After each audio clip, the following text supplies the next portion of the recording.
The sentence says, there goes the man. We traveled with him yesterday. So we are giving our answer by using the relative pronoun. There goes the man.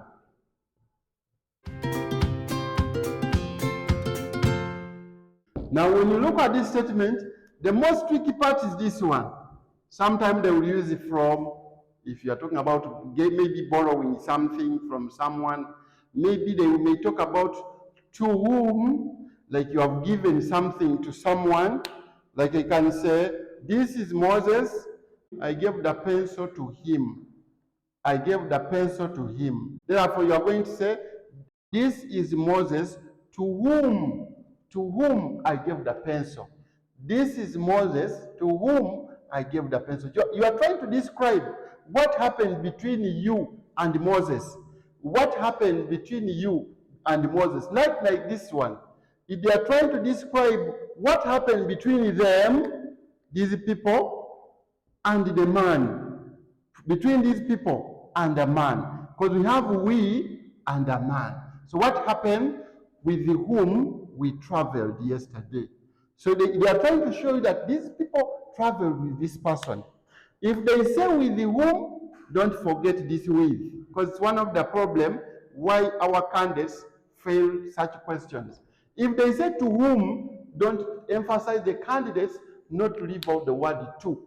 Because this to must, it's a preposition and it must move with this relative pronoun. This preposition, if it's from, it must be included. From whom? If it's with, it must be included with the whom. If it's to whom, it must also be to whom. Am I clear, friends? So we are going to look at another part, another structure that failed our candidates, and that is direct speech.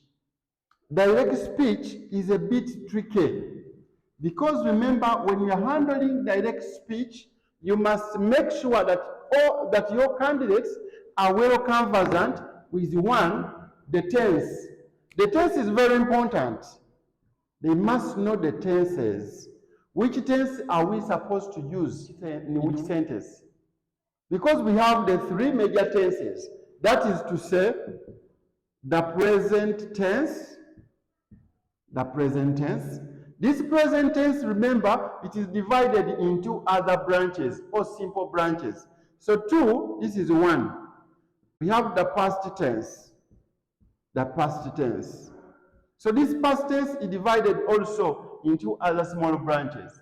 Three, we have the future tense. So this future tense is also divided into some other small branches. Now, before these children are introduced to the punctuation in primary 5, in primary 6, let them know the tenses. Because the present tense has other simple branches. The simple branches from the present tense.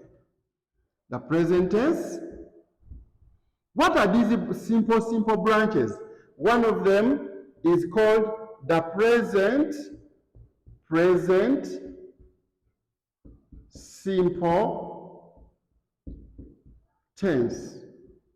Present simple tense.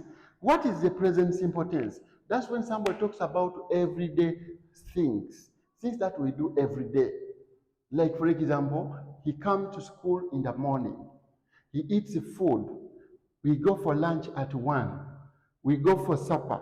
We eat supper at 6 o'clock. You understand? So you make sure tenses are mastered.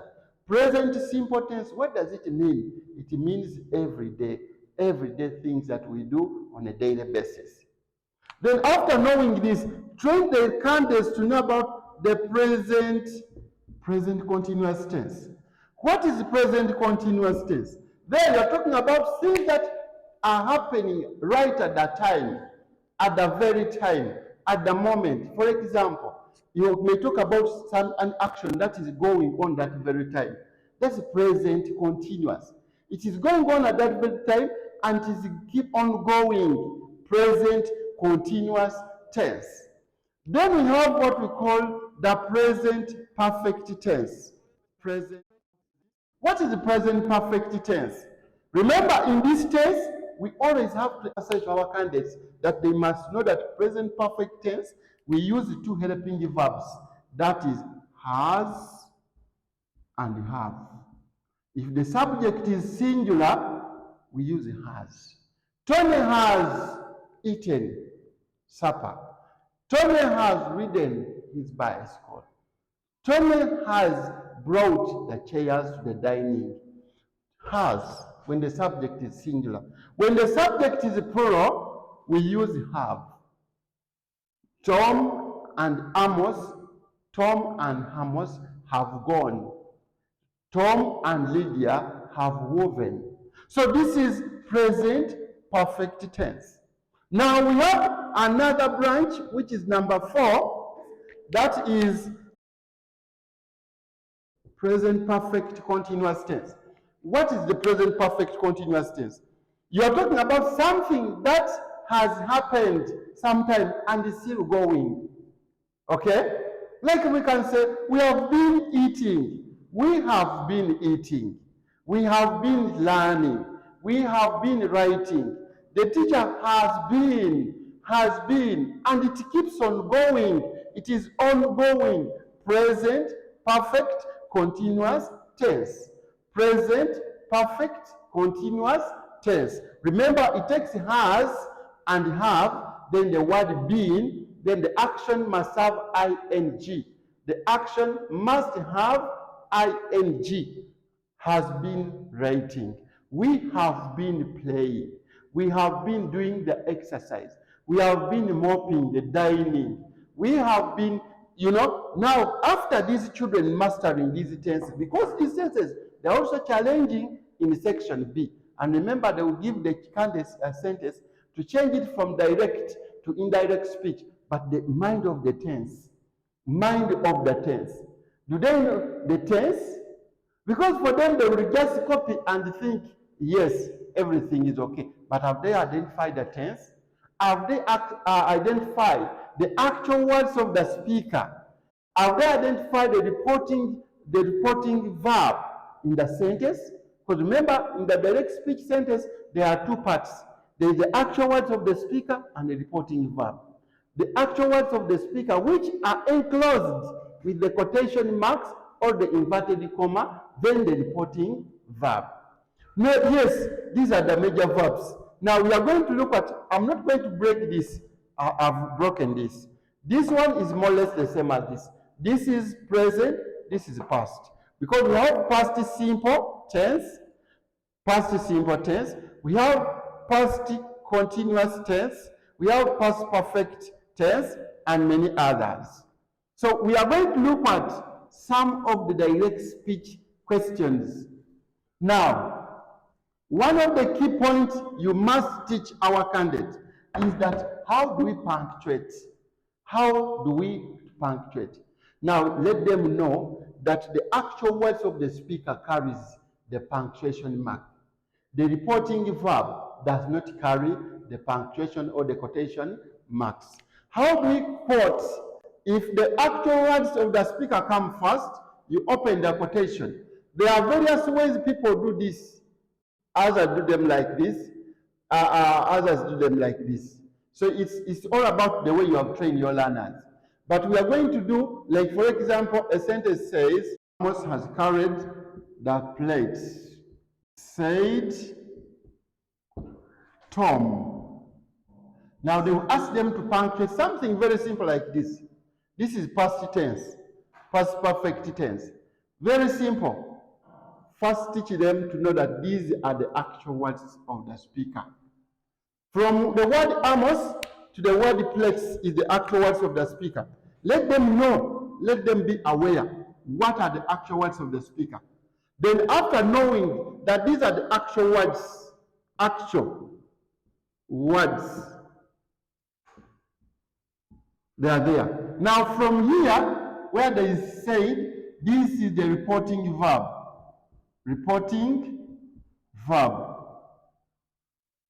So let the candidates know, where are the actual words of the speaker? Where is the reporting verb? After them knowing this, they are now going to be able to know how do we punctuate.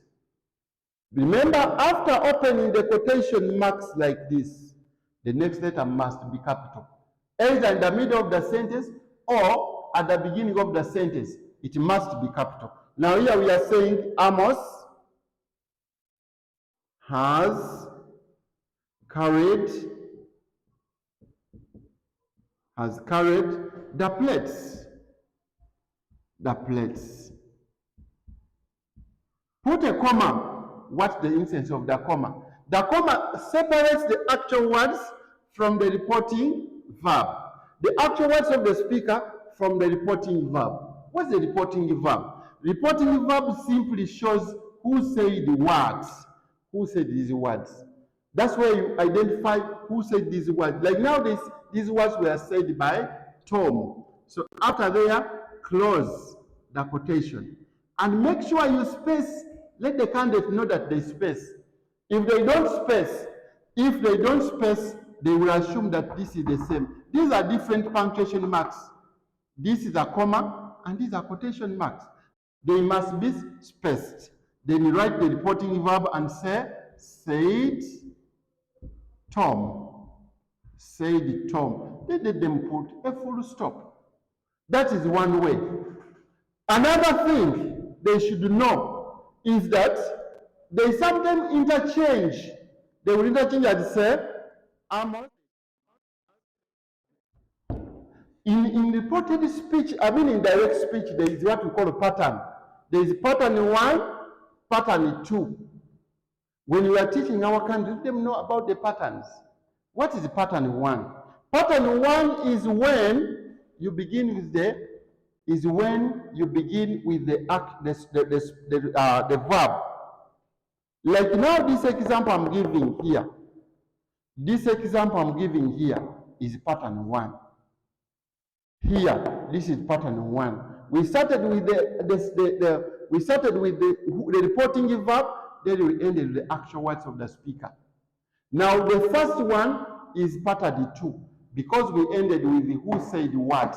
This is pattern 2. Now what are we going to do? We are going to write this and punctuate it. We are going to open our quotation. We are going to begin with Tom said. Tom said. We put a comma. After that, we open quotation. Amos has carried the plates. Full stop, close the quotation. This is a full stop. Now, this is pattern 1. We call it pattern 1. Sometimes we can call it P1. P1 stands for pattern 1, whereby you have started with the reporting verb. This is pattern 1. Where you have ended with the reporting verb, this is pattern 2. You can call it P1. P2, sorry. This is P1, this is P2. Now, still there, they may decide to take the candidates to punctuate this one using pattern 3. Because we have pattern 1, pattern 2, and pattern 3. What is pattern 3, friends? Pattern 3, they will give you a sentence like the first one, and they would say, it's always this reporting verb comes in the middle. For example, we are going to say, Amos, comma, close quotations, said Tom, comma, open quotations, has carried the plates. Full stop, close the quotation. So this is pattern 3. What is unique with pattern 3? The uniqueness is that the reporting verb, this one, always is put in the middle. And this one is commonly when it comes to questions. Please take note, in this pattern 3, we always identify the first word or the first subject. of the sentence and we begin with it. Then we put the reporting verb in the middle. I want to give a question, an example in a question form. Number 2, in the question form. Where is the chairperson? Where is the chairperson? Because we talk about this chairperson in primary 6 under debating. Where is the chairperson? Asked Mpoza. Asked Mpoza. Now this one is a question, and we are going to see how we punctuate this in pattern 3. We are going to begin with pattern 1, pattern 2, and pattern 3. Pattern 1, we said we begin with the reporting verb and say Mpoza asked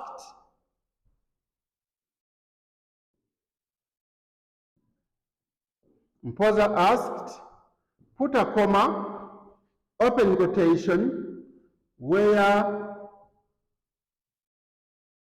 is the chairperson?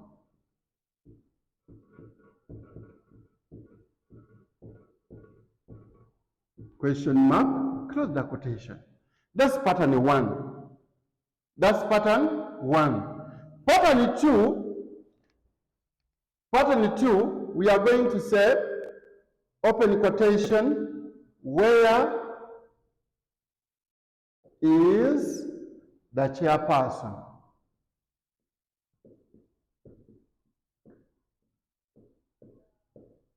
Question mark, close quotation, asked Mpoza. Full stop. This is pattern 1, this is pattern 2. Now we are looking at pattern 3.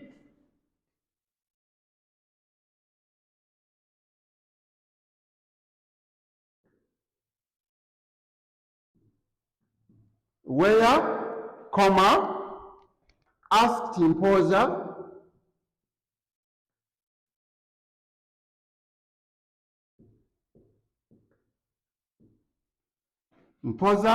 comma, open quotation, small letter,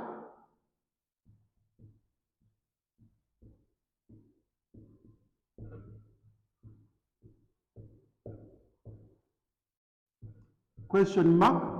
Now, where is the problem? In such a question, we always have a challenge where candidates carry this mark and they put it here. They always bring it after the word where.